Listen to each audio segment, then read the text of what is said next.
Está en el teléfono y se lo agradezco muchísimo la maestra Vanessa Rubio, ella subsecretaria de Hacienda, quien ayer compareció en la Cámara de Diputados. Maestra, como siempre, qué gusto que nos tome la llamada. Antes que nada, muy buenos días. ¿Qué tal? Muy buenos días, Pati y Omar. Me da mucho gusto saludarlos y a través suyo a su auditorio. Maestra, se ha hecho mucho énfasis, un gasto austero, responsable, el que tiene que ejercer el gobierno. ¿Cómo vio el ánimo ayer en la Cámara de Diputados, maestra? Tuvimos una reunión muy productiva con la Comisión de Hacienda de la Cámara de Diputados. Se recordarán que la semana pasada fue presentado el presupuesto, el paquete económico que está compuesto por la Ley de Ingresos, el presupuesto de egresos y los criterios generales de política económica. Y en ese sentido estamos ahorita en el periodo de discusión con el Congreso de los elementos de este paquete. Realmente, como se señalaba, es un presupuesto que responde a las circunstancias de baja de crecimiento en general en el mundo, de baja los precios de las materias primas, sobre todo el petróleo, de algunos temas geopolíticos en distintas partes del mundo que también afectan la volatilidad de los mercados internacionales, de la expectativa que hay por las elecciones en Estados Unidos, de algunos discursos proteccionistas, en fin, un ambiente muy complejo a nivel internacional y México lo que está mandando es una señal de certidumbre, señal de responsabilidad en este contexto de volatilidad a nivel internacional. También se habló de las distintas regiones del país y de las distintas zonas del país para que justamente se homologue estos resultados hacendarios. Sí, es correcto. Los diputados presentaron distintas visiones de las regiones del país como corresponde y en ese sentido lo que estuvimos comentando con ellos es que el presupuesto es un presupuesto en donde el gobierno es el que da el primer paso para apretarse el cinturón, hace un recorte significativo del gasto y este recorte significativo del gasto recae sobre todo sobre los gastos operativos. Se preservan, Pati y Omar, los 50 programas que Coneval define como más importantes para el abatimiento de carencias y de pobreza en nuestro país. Se preservan también las obras de infraestructura en curso y lo que queremos es tratar de hacer más con menos. Creo que esta es la coyuntura en donde es lo que nos pide la ciudadanía a los gobernantes, nos pide que seamos austeros, que seamos responsables y que tratemos de ser creativos y buscar nuevas formas de financiamiento como lo son las asociaciones público-privadas y varios de los elementos que se contemplan en las reformas que se han emprendido. Maestra, ¿qué es lo que se recorta exactamente, si le quiere usted explicar al auditorio? Bueno, mira, Pati, uno parte de un presupuesto que tiene muchas limitantes. ¿Y cuáles son esas limitantes? Hay gastos que no se pueden dejar de pagar. No se puede dejar de pagar, por ejemplo, el servicio de la deuda. No se pueden dejar de pagar las pensiones en curso de pago para los mexicanos. Y estas son limitantes a partir de las cuales uno construye un presupuesto. Y recordemos que el presupuesto antes dependía altamente de los ingresos petroleros, hoy ya no. Hace tan solo 4 años la dependencia de los ingresos del gobierno de los ingresos de petróleo era de 40%, hoy estamos en menos de 20%.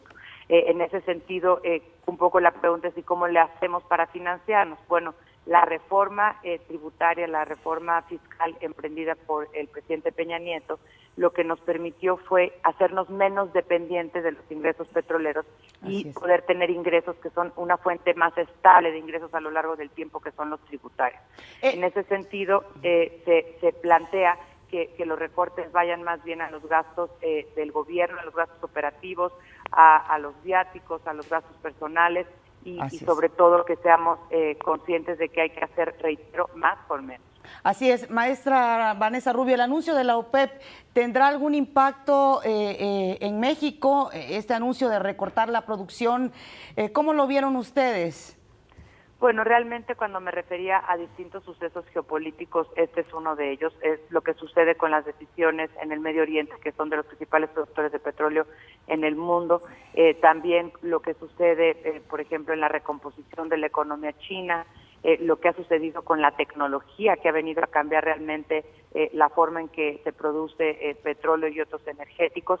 En ese sentido, yo creo que siempre hay que mantenernos vigilantes. Todos estos elementos generan algunas veces certidumbre y algunas veces incertidumbre en los mercados, y más bien en lo que hay que estarse fijando es en el comportamiento del precio del petróleo, que es lo que al final del día a México le importa. Pero como les decía yo ayer a los diputados, nosotros tenemos fijado en el paquete un precio del petróleo de $42 por barril, y corresponde a una estrategia de coberturas petroleras que nos va a permitir estabilidad en esta fuente de ingresos, que reitero, ya no es tan importante como en el pasado, pero que sigue siendo muy importante para un país como el nuestro, y no se diga para una empresa tan importante como lo es Pemex. Claro, subsecretaria, otro de los temas que pues obviamente se le está dando mucho seguimiento es la volatilidad en el tipo del cambio, obviamente, del peso mexicano. ¿Cómo está evaluando, revisando, vigilando la Secretaría de Hacienda pues este fenómeno y qué hay que esperar en los próximos meses? Yo creo que hay dos perspectivas para ver los movimientos en el tipo de cambio. Una de más mediano plazo, que es durante los últimos 2 años, todas las monedas emergentes han tenido pérdidas en su valor, pero sobre todo ha sido en consecuencia de un fortalecimiento del dólar frente a estas monedas, y el peso no está exento a ello. En ese contexto de un horizonte más largo de 2 años, el peso ha perdido alrededor del 40% de su valor frente al dólar, mientras otras monedas de países emergentes han perdido entre el 50 y el 110%. Ese es el horizonte más largo. Ahora, también es cierto que el último mes, sobre todo, el peso ha tenido una mayor afectación en general vis-a-vis las monedas de los países emergentes frente al dólar. ¿Y esto por qué es? Porque la incertidumbre respecto de cómo acabe de resolverse la elección en Estados Unidos, pues desde luego es un elemento que afecta más al mercado mexicano por nuestra integración financiera, por nuestra integración comercial con ese país. En ese sentido, la Secretaría de Hacienda considera que un elemento muy importante, reiteramos, de certidumbre a los mercados, de certidumbre, sobre todo de estabilidad macroeconómica. Aquí el bien a preservar es la estabilidad macroeconómica de nuestro país, el que sepan que México es un país que da certidumbre, que México es un país que cuenta también con instituciones fuertes en lo económico y con una trayectoria estable de la deuda, que es lo que pretende este paquete.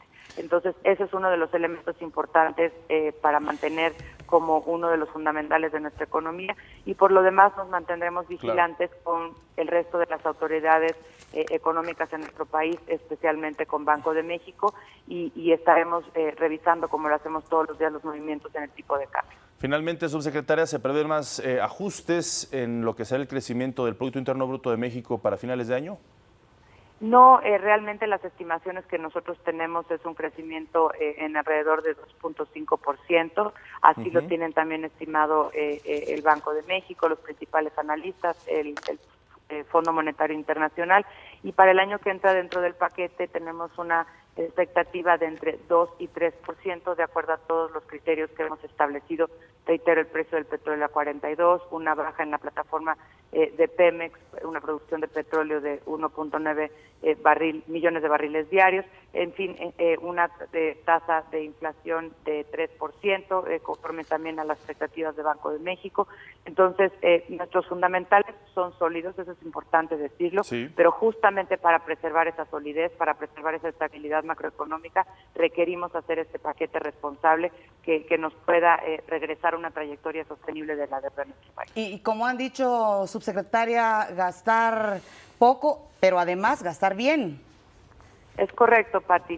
Desde 2008 que inició una crisis a nivel global, los países en el mundo hicieron esto que se llama políticas contracíclicas para tratar de fomentar el crecimiento económico, y México no fue la excepción.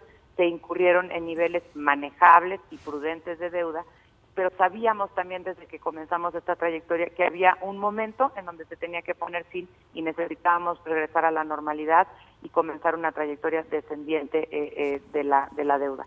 y en ese sentido es que ese comienzo es en el 2016 y su consolidación es hacia 2017. Entonces se habla de un proceso de consolidación fiscal que nos permita regresar a una trayectoria sostenible, manejable de la deuda como la ha tenido México en años recientes y que constituye uno de sus principales fuentes de credibilidad doméstica, desde luego, pero también en el exterior.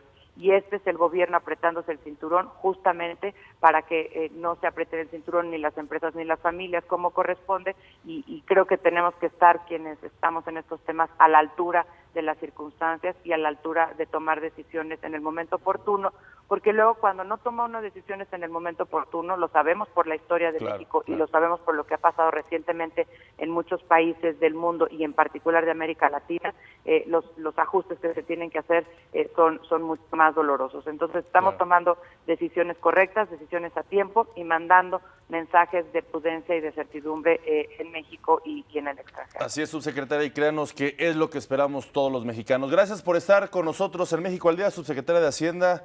Gracias, excelente día.